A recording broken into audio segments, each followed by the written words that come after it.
Cyn I chi ddechrau, bydd angen manylion swydd a thystysgrif cymhwyster neu datganiad cymhwyster wedi ei gadarnhau. Dylech chi hefyd cael cerdyn neu manylion banc.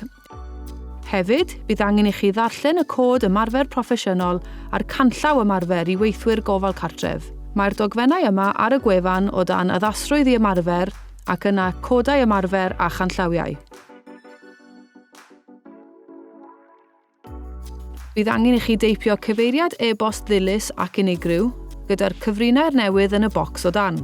Bydd well I chi ddefnyddio e-bost gwaith os ydych chi'n llofnodwr. Gwasgwch mewn gofnodi. Bydd angen clicio ar y dolen Creu cyfrif. Ar ôl mewn gofnodi, byddwch yn gweld y sgrin Fy manylion cyswllt. Bydd rhaid I chi ysgrifennu eich manylion yn y bocsys a gwasgu arbed a nesaf. Dyma'r manylion y byddwn ni'n defnyddio I gysylltu efo chi. Os ydych wedi cofrestru yn y gorffennol neu wedi cychwyn eich cais, peidiwch â chreu cyfrif newydd.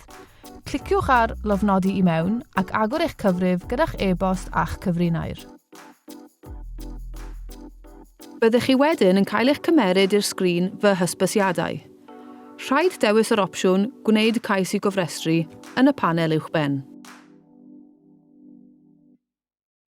Bydd y sgrin nesaf yn dangos dolenni I wahanol ddogfennau rhaid darllen cyn ymgeisio.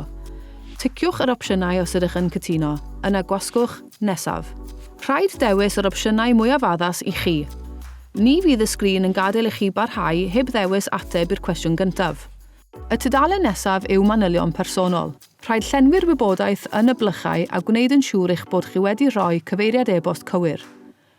Teipiwch enw heb cysylltnod ac ysgrifennwch eich rhif yswiriant heb unrhyw lle gwag. Byddwn ni'n ymgeisio fel gweithiwr gofal cartref. Dewiswch Nesaf ar ôl gorffen. Dewiswch os ydych chi wedi cael eich adnabod gan enw gwahanol.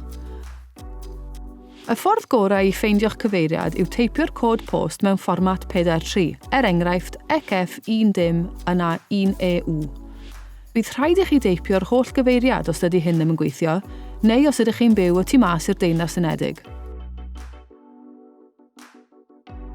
Cliciwch ar Ychwanegu cyflogaeth I ddechrau teipio manylion. Ar y tudalen Cyfeiriad gwaith, dewiswch y chwyddwydr I ddechrau chwilio. Bydd ffenest newydd yn ymddangos. Ysgrifennwch cod post yn y blwch a chliciwch ar y chwyddwydr eto.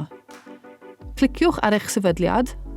Os dydy'r sefydliad ddim yn ymddangos, dewiswch Canslo, ac yna mae gen I gyfeiriad gwahanol i'r rhestr uwchben. Dewiswch Arbed a chau ar ôl I chi gorffen.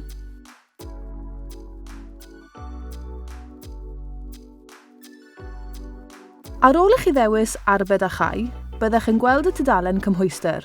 Mae hi'n bwysig eich bod yn ymweld â'r tudalen gwefan neu'n cysylltu gyda'n tîm ymholiadau os ydych chi'n ansicr, enghraifft, os nad yw eich cymhwyster yn dangos yn y rhestr. Dewiswch Arbed a nesaf I barhau. Os ydych chi'n dewis Ydw i'r cwestiynau yma, bydd angen I chi roi mwy o fanylion trwy glicio Ychwanegu corff reoleiddio. Bydd angen I chi ddewis pa gwestiwn y gwnaethwch ateb Ydw I. Mae'n bwysig eich bod chi'n rhoi manylion am bob cwestiwn gydag ateb Ydw. Enghraifft, os ydych chi wedi ateb Ydw I 2 gwestiwn, bydd angen I chi wneud hyn ddwywaith. Bydd rhai o'r tudalennau nesaf yn gweithio yn yr un ffordd. Dewiswch Arbed a chau ar ôl I chi gorffen y cwestiynau ar y tudalen. Dewiswch Arbed a chau ar ôl I chi gorffen. Ar y tudalen Cymeradwyaeth, dewiswch Ychwanegu cymeradwywr. Bydd rhestr yn dangos o bwy sydd yn medru cymeradwyo yn y sefydliad. Mae'r rhestr yma yn dod o'r sefydliad y gwnaethwch chi ddewis ar gychwyn y cais. Os does dim rhestr, bydd angen I chi deipio manylion eich cymeradwywr a gofyn iddyn nhw wneud hyn ar ffurf bapur eich cais. Byddwch chi'n derbyn opsiwn I wneud hyn ar ôl cyflwyno'r cais. Dewiswch Arbed a nesaf I barhau'r tudalen iechyd. Yn debyg i'r tudalennau cofnod ddisgyblu a throseddau, bydd dewis Ydw yn gofyn I chi ychwanegu mwy o wybodaeth nes mae'r sgrin wedi cael ei gwblhau. Ni fydd y tudalen cydraddoldeb ac amrywiaeth yn dangos tic ar y chwith, gan nad oes rhaid I chi gwblhau'r tudalen yma ar-lein. Cliciwch ar yr arwydd I ddewis math eich dogfen. Yna, gwnewch yn siŵr bod eich dogfen yn llun gopi clir. Ni fydd tic yn dangos ar chwith y sgrin, gan nad oes rhaid I chi wneud hyn ar-lein. Gallwch chi ddanfon y dogfennau I ymholiadau@gofalcymdeithasol.cymru hefyd. Dyma tudalen olaf y cais. Bydd unrhyw beth heb ei gwblhau yn dangos fel neges uwchben y tudalen.